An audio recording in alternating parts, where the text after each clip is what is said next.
Расколот во редовите на ВМРО достигнал врв по атентатот врз членот на Централниот комитет Александар Протоѓеров. На 7 јули 1928 година, околу 23 часот и 40 минути, во центарот на Софија, наголот на улиците Екзарх Јосиф и Самуил, биле застрелани Александар Протоѓеров и неговиот телохранител Атанас Гоцев. Атентатот се случил пред голем број очевидци, неколку метри од кафеаната Стариот воин. Бавната реакција на Протоѓеров, кој бил веќе во поодминати години, им дала можност на атентаторите да ја извршат ликвидацијата без никакви последици за нив. Бидејќи при истрагата полицијата меѓу личните работи на Протоѓеров пронашла и поголема сума пари и вредни предмети, констатирала дека убиството не е криминален чин, туку дека има политички мотиви. На погребот на членот на Централниот комитет на ВМРО излегле голем број луѓе од сите идејни теченија во македонското револуционерно движење. Но тоа создало лажна слика за некакво привидно единство меѓу спротивставените фракции и групи во ВМРО. После тоа се случил расцеп во организацијата, при што се создале две различни организации со различни централни комитети. Се создала ВМРО Протоѓеровистичка со посебен централен комитет и ВМРО Михајловистичка со посебен централен комитет. И меѓу двете струи веќе почнуваат не само меѓусебни нетрпеливости, туку и посегнување со вооружени средства. На страната на починатиот Протоѓеров во Протоѓеровистичката ВМРО влегле сите поранешни представници на задграничното представништво на ВМРО, или тоа интелектуално крило, Наум Томалевски, Баждаров, Кирил Парличев, додека во Михајловистичката ВМРО влегле атентаторите и фанатичните приврзаници на Иван Михајлов, кои што биле, така да кажам, условно од новата генерација на членови на организацијата. Најблиските приврзаници на Александар Протоѓеров веднаш реагирале на неговото убиство. Георги Поп Христов и Петар Шанданов, пријатели и соработници на Протоѓеров, испратиле декларација пред македонската емиграција во Бугарија дека се наоѓаат во позиција на самоодбрана и дека ќе одговорат на ударите кои им ги подготвувале приврзаниците на Иван Михајлов. По повод атентатот врз Александар Протоѓеров се огласиле и голем број организации и поединци, интелектуалци и општественици во бугарското општество, но и другите европски држави кои покажувал интерес за македонското револуционерно движење. Италијанскиот полковник Еторе Лоди, преку кого се испраќала финансиска помош од владата во Рим за ВМРО, со писмо истакнал дека тоа е тежок удар за македонското револуционерно движење и посакувал атентаторите да не бидат македонци, а срамот да паднел само врз непријателите на Македонија. Сепак во суштина и покрај сите повици за смирување на тензиите во ВМРО, атентатот врз Протоѓеров бил почеток на меѓусебните ликвидации во редовите на организацијата кои оставиле трајни последици во македонското револуционерно движење. Протоѓеровистичката ВМРО го задржала традиционалниот начин на борба на организацијата со формирање по големи чети, додека ВМРО на Иван Михајлов се повеќе ја протежирала борбата со помали групи или преку индивидуални атентати врз представниците на српската, бугарската и грчката власт. И двете организации, и покрај обидите да се оттргнат од внатрешно-политичките борби пред се во Бугарија, се повеќе ја губеле независноста во нивното дејствување. Протоѓеровистите започнале да соработуваат со поранешниот бугарски премиер Александар Цанков, а се почести биле и обидите за соработка и со безбедносните служби на Кралството Југославија. ВМРО на Иван Михајлов ја интензивирала соработката со бугарската влада на Андреј Љапчев, кој имал македонско потекло. Во надворешната политика, Михајловистите имале силна поддршка од Италија. ВМРО на Михајлов била далеку помоćна организација и во поглед на вооружувањето, но и од финансиска гледна точка, бидејќи имала огромен паричен капитал во бугарските банки. Протогеровистичката ВМРО располагала со скромни финансиски средства кои ги добивала од членски влогови и подоцна од безбедносно-разузнавачките служби на Кралството Југославија. Неутралните дејци од македонското револуционерно движење се обидувале да ги помират с противставените организации, но во тоа не успеале. Речиси секојдневно на улиците на бугарските градови и населените места во Пиринска Македонија се случувале атентати во кои жртви биле членовите на спротивставените организации со исто име ВМРО. Од 1928 до 1934 година настанува еден период познат во македонската историографија македоноубиства. Значи меѓусебни убиства меѓу самите македонски дејци. Атентатите станале еден карактеристичен метод на дејствување кој што бил присутен во сите години што следувале до расформирањето на организацијата во 1934 година. Македонците се убивале среде бел ден, на јавни места, во големите бугарски градови, во големите европски метрополи, не се бирало времето и местото. Тие убиства станува по софиските улици, по кафеани. Најчесто жртвите биле покажувани од одредена категорија, така наречени покажувачи. Атентаторите обично не ги познавале жртвите. Жртвите биле убивани на свиреп начин со цел да се создаде страф во редовите на едната или другата организација. Треба се каже дека беа убиени најзначајните дејци на самата организација. По чинот на ликвидацијата, централните комитети на двете организации излегувале со соопштение до јавноста, во која ги објаснувале причините за атентатот врз одредена личност. Тука треба да се спомене примерот со убиството на Славчо Ковачев, кој што бил убиен пред неговите деца, што представувало секако голема траума. Убиствата се случувале повторно, ќе кажам, среде бел ден, за да остават голем впечаток пред бугарското јавно мислење и да се втера страф кај сите кои што евентуално би се спротивставиле на политиката на ВМРО. Значи, индивидуалниот терор бил доведен до совршенство во тие години што следувале. Меѓусебните физички ликвидации во голем степен ги оттргнале и двете организации од нивните вооружени акции против српскиот и грчкиот режим во Вардарска и во Егејска Македонија и покрај тоа што во нивните програмски документи не била изменета основната цел на организацијата – создавање независна македонска држава во нејзините етно-географски граници. Атентатите и меѓусебните физички ликвидации се распламтиле со целата жестокост во временски период од неколку години. На 25. јули 1928 година од атентатори на ВМРО на Иван Михајлов биле убиени протогероистичките војводи Димитар Димашев и Пандо Струмички. На 21. ноември 1928 година бил убиен председателот на Охридското братство Наум Белев, кој припаѓа на протогероистичката ВМРО.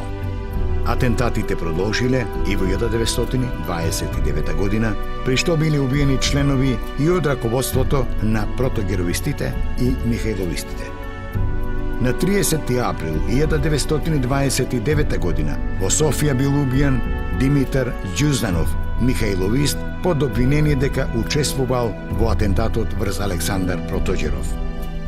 На 19. септември 1929 година во Варна, Бугарија, бил убиен Георги Баштаров, еден од раководителите на ВМРО протогероистичка од страна на атентаторите Борис Чавдаров и Методи Василев.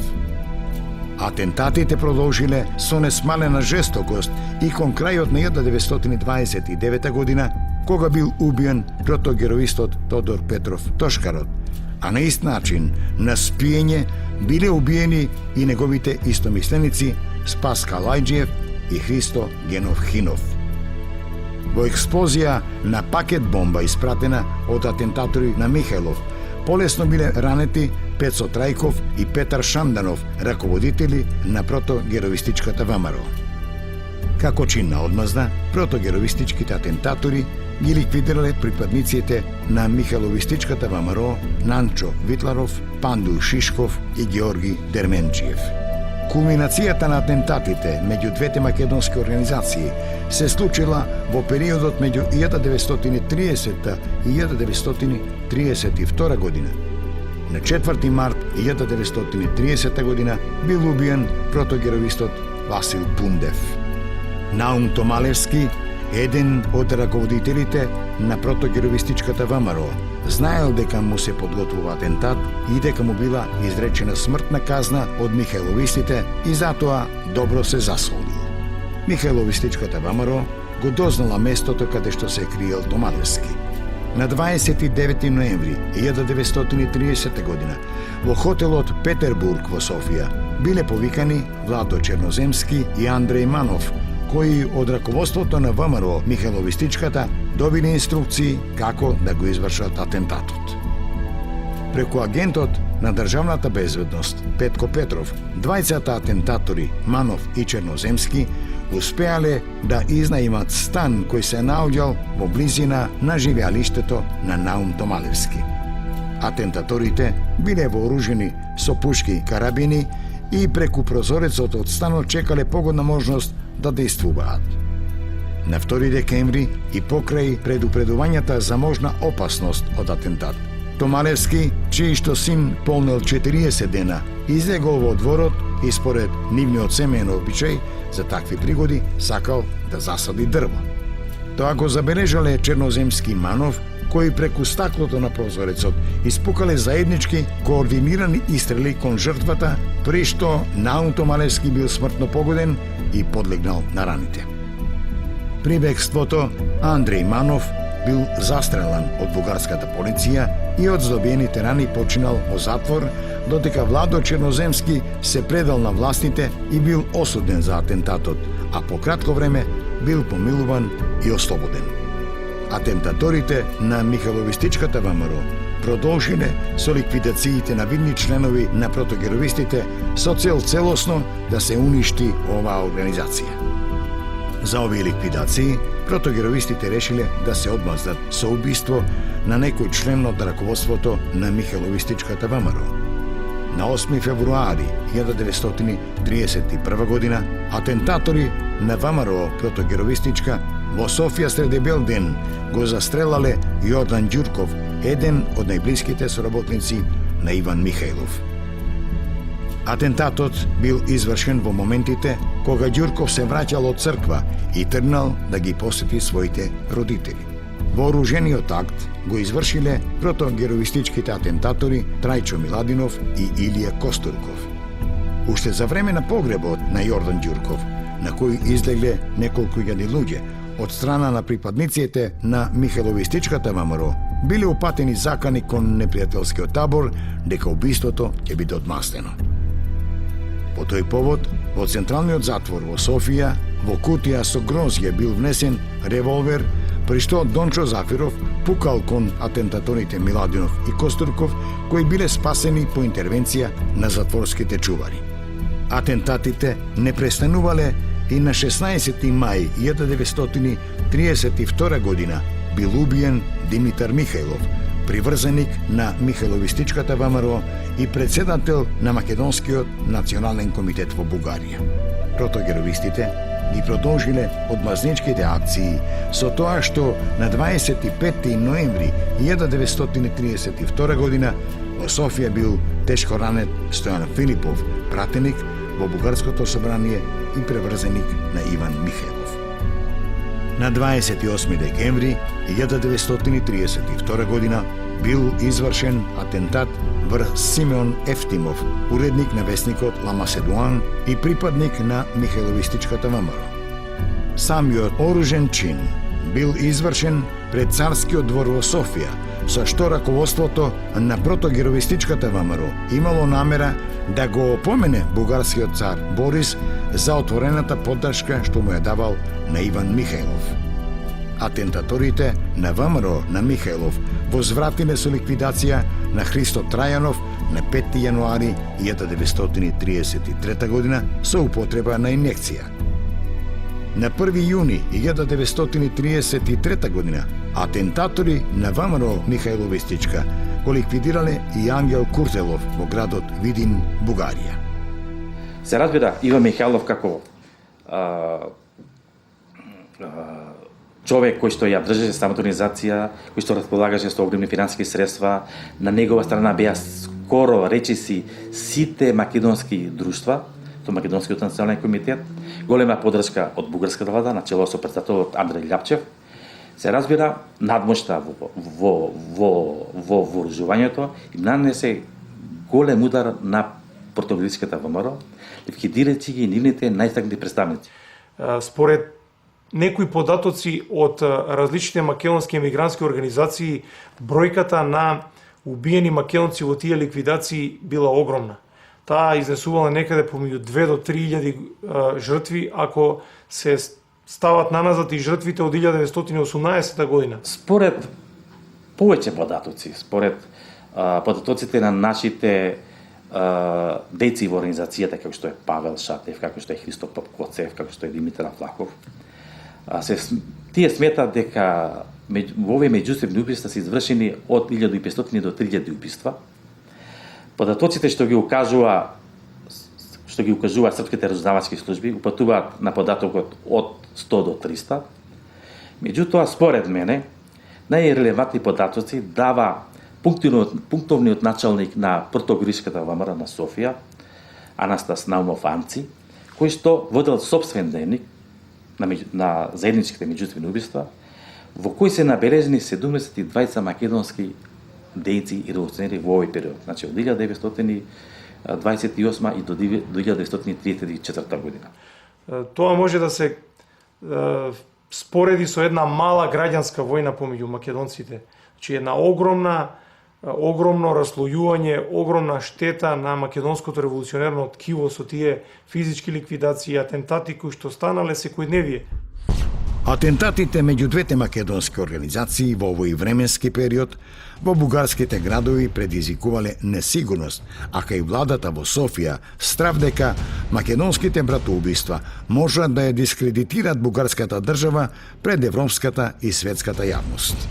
Голем број европски интелектуалци и општественици го подигнале својот глас против атентатите што се случувале во македонското револуционерно движење.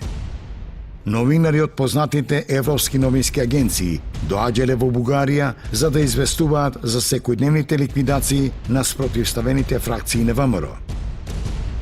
За атентатите меѓу двете македонски организации ВМРО Протогеровистичка и ВМРО Михајловистичка извештаи до своите влади испраќале и амбасадорите на европските држави во Софија. Чехословачкиот амбасадор доктор Рейхолец испратил политички извештај до Министерството за надворешни работи во кој ги опишал поделбите во ВМРО непосредно по убиството на Александар Протоѓеров во јули 1928 година. Конфронтациите меѓу двете македонски организации се изразувале и на вербален начин преку печатените медиуми. И едната и другата страна се обвинувале за меѓусебните убиства, за методите и начините на борба, но и за различните ставови по однос на македонското прашање. ВМРО Михајловистичка, како свој печатен орган, го имала весникот Слобода или смрт, додека Протогеровистичката ВМРО, весникот Револуционерен лист. Во една статија во весникот Слобода или смрт, што ја напишал Петар Шандаров, инаку член на Протогеровистичката ВМРО, ја обвинил бугарската државна политика како најодговорна за конфликтите и поделбите во ВМРО. Шанданов истакнал дека многу мал бил историскиот временски интервал кога ВМРО како организација имала самостојна политика и дејност, а затоа вината меѓу другото ја наоѓал и кај дел од раководителите на организацијата. Од друга страна, Михајловистите во неколку печатени статии директно го посочувале раководството на Протогеровистичката ВМРО како најодговорно за крвавите пресметки низ софиските улици. По повод ова, неутралниот дел од македонската емиграција во Бугарија се обидувал да застане на патот на меѓусебните физички ликвидации и повикувал на помирување и враќање на изворните принципи на македонското револуционерно движење и ВМРО. Исто така треба да се каже дека овие македонски самоистрабувања одекнаш не само во Бугарија, каде што реагираше не само од бугарската власт, реагира голем број на здруженија во самата Бугарија, меѓутоа најде на огромен револт и во странство, каде што реагира исто така големите сили, кои што врше притисок на бугарската влада да се запрат убиствата, а во секој случај, ваквите убиства во најголем степен доведе до компрометација, до компрометирање на самата организација, до губење на незиниот углед во странство и се разбира и на незините водачи. Кон крајот на 1930 година, за смирување на меѓусебните физички ликвидации, се обидувал да посредува и стариот македонски револуционер Петар Дрвингов, кој одржал состанок со членовите на Централниот комитет на ВМРО на Иван Михајлов. На состанокот Дрвингов ја нагласил потребата од внатрешно единство во редовите на ВМРО и побарал повторно обединување на спротивставените организации. Петар Дрвингов исто така ги повикал раководителите на ВМРО Михајло Вистичка да ја прекинат соработката со бугарската власт. Дури различните бугарски влади и самиот бугарски цар се спротивставувал на таквите физички ликвидации помеѓу двете македонски организации и барал начини како тие да се помират помеѓу себе. Тоа ми се чини дека и главниот мотив во 1934 година владата на Кимон Георгиев да донесе закон со кој што биле распуштени сите македонски емигрантски организации, вклучително и ВМРО, за да се смири безбедносната состојба во Бугарија. Кон крајот на 1930 година, на приемот на представници на политичките партии кај бугарскиот цар Борис, се појавиле и Георги Кулишев, протогеровист, и Владимир Руменов, Михајловист, кои биле пратеници по бугарското собрание. Царот се ракувал и со двајцата и во еден момент им ги приближил рацете и ги привлекол еден кон друг, што требало да значи дека тоа е символ на прекинување на непријателствата. Но ваквиот акт воопшто не ги прекинал вооружените атентати. Во 1932 година царот Борис го повикал председателот на резервните офицери генерал Сирманов да посредува во прекинувањето на непријателствата меѓу ВМРО Михајло Вистичка и ВМРО Протогеровистичка. Во помирителната мисија се вклучил и началникот на бугарската разузнавачка служба, полковникот Маринов, но и тој обид завршил со неуспех. Кога и овие напори не родиле плод, дури и представниците на военно-офицерската лига во Бугарија побарале од надлежните бугарски државни органи да ги неутрализираат македонските организации кои со своите крвави пресметки по бугарските градови ја компрометирале Бугарија пред европската јавност. Инаку и покрај тоа што двете организации се спротивставувале помеѓу самите себе по пат на оружје, треба да се истакне дека ВМРО дури во таква ситуација го држала отворено македонското прашање во периодот од 1918 до 1934 година. Двете спротивставени македонски организации меѓу себе воделе и полемики и дискусии за карактерот на македонското прашање и начинот на неговото решавање. Од таа гледна точка не можело да се забележи некоја постојаност на ставовите, туку променливост која ја диктирале општествено-политичките услови и различните влијанија врз организациите. Но, иако внимателно, во статиите од весниците се почесто можеле да се забележат ставови дека етногенезата на македонскиот народ е веќе започнат процес и јасна дистинција на македонците од другите балкански народи. Авторот на една статија во весникот Слобода или смрт од 10. јануари 1929 година, веројатно близок до протогеровистичката ВМРО, се задржал на исказот на бугарскиот политичар Александар Цанков, кој тврдел дека македонското прашање било прашање на бугарската држава, а не на организацијата.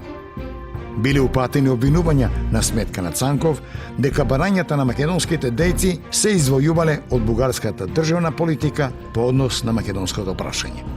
Според авторот на текстот, недозволено било македонски народен представник од македонската емиграција, македонските позиции да ги поистоветува со бугарската држава, парламент, влада и да се дојде до нешто што во македонскиот менталитет се ословувало со терминот врховизам, кој според него се оформувал во михайловистичката ВМРО. Текстот завршувал со реченицата: може би е тешко да се прави разлика меѓу македонски општественик и бугарски, но сепак треба да се прави. Во статијата од 15 декември 1929 година во весникот Слобода или смрт под наслов Секој на своите позиции, авторот, осврнувајќи се на обидите на асимилација на македонците од балканските пропаганди, го потенцирал моментот дека пред нивната појава на територијата на Македонија постоел македонски народ со своји обичаи и традиции. Карактеристично за сите писмени обраќања, декларации и меморандуми на припадниците на овие македонски организации, во весниците бил ставот дека Македонија треба да ја задржи својата економска, политичка, географска и етничка целина, без разлика дали ќе биде самостојна држава или ќе влезе во некоја друга државна заедница, Балканска или Југословенска федерација. Приврзаниците на протогеровистичката ВМРО се повеќе ја прифаќале идејата за создавање Јужнословенска федерација, во која Македонија требало да влезе како рамноправна федерална единица. За таквиот став, протогеровистите биле обвинувани од михайловистичката ВМРО дека се ставиле во целосна служба на големосрпските планови за хегемонија на Балканскиот полуостров. Поради важноста и влијанието на овие спротивставени македонски организации, кај македонската емиграција во Бугарија и меѓу македонците во Пиринска Македонија под бугарска власт, владите на балканските држави покажувале особен интерес за нивна контрола. Српските и бугарските безбедносно-разузнавачки служби постојано ја следеле активноста и на протогеровистите и на михајловистите. Безбедносните служби на Кралството Југославија успеале да остварат контакт со протогеровистичката ВМРО.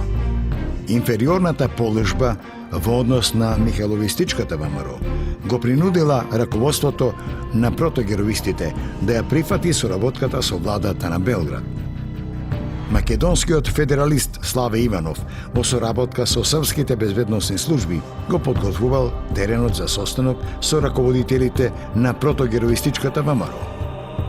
Во 1932 година во Братислава, Чехословачка, била остварена средба меѓу Славе Иванов и Петар Шанданов. На средбата Иванов му ги пренел на Петар Шанданов условите за соработка што ги предлагале српските власти, што представникот на протогеровистите ги прифатил. На следната средба во Виена, Австрија, на Шанданов му била предадена почетната сума пари од страна на српските безбедносни служби и биле договорени условите на кој начин ќе се продолжи со натамошната финансиска помош од властите во Белград. Почетокот на соработката на релација протогеровистичка ВМРО српски безбедносни служби требало да остане тајна за бугарската влада, која од своја страна ја поддржувала михајловистичката ВМРО. Според српските државни фактори, владата во Софија дознала за соработката и затоа понудила трајно решение за спорот и за непријателствата меѓу македонските организации. Бугарската власт им понудила парична помош на протогеровистите во вредност од 10 милиони левови, но под услов тие трајно да ја напуштат територијата на Бугарија. Таквиот обид на владата во Софија повеќе бил изнуден поради секојдневните атентати по улиците на бугарските градови и притисокот од европските држави за прекин на крвопроливањето. Сепак, тој обид на бугарската влада не успеал. Ваквите настани и соработката на протогеровистите со српските разузнавачки служби ја потврдил и Петар Шанданов, еден од главните раководители на ВМРО протогеровистичка. Според него, главната врска на протогеровистите со српските служби бил српскиот разузнавач Танасije Dinić, кој на Шанданов и на Миша Шкартов, исто така протогеровист, им ветил месечна финансиска помош од 80 до 100.000 лева. За возврат, протогеровистите требало да ја продолжат борбата против ВМРО на Иван Михајлов. Како посредник во преземањето на паричните средства бил одреден Лазар Поповски, кој целата постапка ја вршил преку Југословенската амбасада во Софија. Ваквата соработка набрзо била откриена од бугарските безбедносни служби, кои исто така имале интерес да ја неутрализираат финансиската помош што српската власт им ја давала на протогеровистите. Според вестникот Слобода или смрт, близок до Михајловистите, во едно казино во Софија, во кој често навраќале протогеровистите Пецо Трајков и Крстен Поп Тодоров, често доаѓал и раководителот на српската разузнавачка служба во Бугарија, кој намерно губел големи суми пари што оделе на сметките на ВМРО протогеровистичка. Сепак, и покрај финансиската поддршка на српската власт на протогеровистичката ВМРО, организацијата ВМРО на Иван Михајлов била далеку понадмоćна и со парични средства, но и со оружје. Михајловистите имале цврсти врски пред се со бугарската влада на Андреј Љапчев, иако бугарскиот премиер ги одрекувал контактите пред европската и светската јавност. Иван Михајлов воспоставил соработка и со воено-офицерската лига во Бугарија, особено со високите офицерски кругови кои ги помагале припадниците на Михајловистичката ВМРО. Дури и во моментите кога оваа организација била расформирана, а нејзините членови биле прогонувани и затворени од бугарската влада на Кимон Георгиев. Според некои податоци, Михајловистичката ВМРО добила околу 20 милиони лева од Италија, а Иван Михајлов располагал и со исто толкова сума пари и во главната каса на организацијата. Огромни финансиски средства во касата на ВМРО на Михајлов се стребале и од производството на тутун во Пиринска Македонија, од кој се наплатило по 6 лева од 1 килограм, што во најродните години за оваа земјоделска култура и носело на организацијата меѓу 22 и 24 милиони лева. Капиталот на Михајловистите се заокружувал и со околу 1 милион лева од редовни придонеси, членарини и влогови од богатите евреи во Бугарија. Исходот на расколот во ВМРО бил трагичен за македонското револуционерно движење и за македонскиот револуционерен кадар од двете организации. Во големиот број атентати, сепак надмоќ остварила организацијата на Иван Михајлов. Голем број припадници на протогеровистите биле ликвидирани во меѓусебните ликвидации, а дел од незиното раководство под притисок на Михајловистичката ВМРО се откажало од натамошна борба. Како резултат на притисоци и заплашувања од револуционерната дејност во ВМРО протогеровистичка се откажале Георги Попхристов и Кирил Прличев, а Георги Кулишев ја напуштил Бугарија, со што оваа македонска организација практично останала без своето раководство. Бугарските влади, но и воените кругови и давале поголема поддршка на Михајловистичката ВМРО. Дури и самиот бугарски цар имал поголема наклонетост кон Михајловистите. Сето ова се дължило од потребата од искористување на оваа македонска организација во плановите на бугарската државна политика во однос на Македонија и на македонското прашање. Но и во една ваква ситуација, ВМРО на Иван Михајлов станала фактор на дестабилизација на бугарската држава, бидејќи организацијата го претворила Пиринскиот дел на Македонија во вистинска држава во држава, каде што не важеле законите на бугарската власт, туку оние на ВМРО.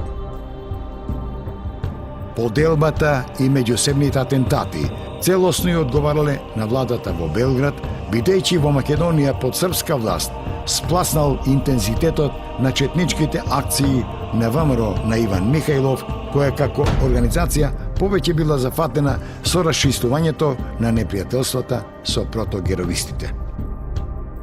Бугарската власт до 1934 година сметала дека расколот во ВМРО можел да биде корисен за незините државно-политички интереси поради фактот што македонското револуционерно движење слабеело и не можело да представува закана за незината власт во Пиринска Македонија. Од друга страна, владата во Софија сакала да го искористи неединството во македонското револуционерно движење за да има целосна контрола врз некоја од овие македонски влијателни организации. Каква била штетата од македонските братоубиства врз здравото македонско национално ткиво и врз конечната цел на македонското револуционерно движење? Таа беше со несогледливи последици. Куршумите и бомбите што македонските револуционери ги употребиле за меѓусебна ликвидација, со децении ја оддалечиле Македонија од незиното ослободување. Братоубиствата меѓу македонските организации предизвикале да се позаборави на првичната цел на ВМРО – создавање независна македонска држава. Сепак, изворните цели на ВМРО не биле целосно заборавени, а нивното остварување во следните децении повторно ги издигна новите поколенија македонски револуционери.